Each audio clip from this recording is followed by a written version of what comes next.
আসসালামু আলাইকুম। বর্তমানে ফেসবুক সবারই কন্টেন্ট মনিটাইজেশন দিতে আছে। হয়তো আপনিও পাইছেন, না হইলে পাইবেন। কিন্তু কন্টেন্ট মনিটাইজেশন পাইলে শুধু পাইলেই হইব না ভাই। কন্টেন্ট মনিটাইজেশন পাইয়া সেটা ধরে রাখতে হইব।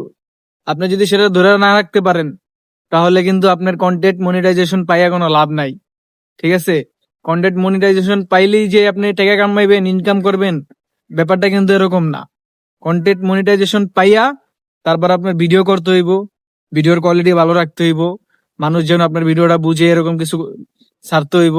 তাহলে আপনি কন্টেন্ট মনিটাইজেশনটা ধরে রাখতে পারবেন। আর যদি ধরে না রাখতে পারেন, ভালো ভালো ভিডিও না ছাড়েন, তাহলে কিন্তু সেটা আবার চলে যাইব। ঠিক আছে? ফেসবুক কিন্তু সেটা আবার নিয়ে যাইব। তো যারা যারা পাইছেন সবাই অনেক লাকি। কারণ আগে এটা অনেক মানুষ অনেক কষ্ট করে পাইতো, আর বর্তমানে সবারই দিতে আছে। তো আমি চামু যে আপনারা যারা কন্টেন্ট মনিটাইজেশন পাইছেন, তারা অবশ্যই ভিডিও মিডিও ভালোভাবে বানায়া এটা ধরে রাখবেন, ভালো একটা আর্নিং করতে পারবেন। ঠিক আছে? তো ভিডিওটা ভালো লাগলে শেয়ার করে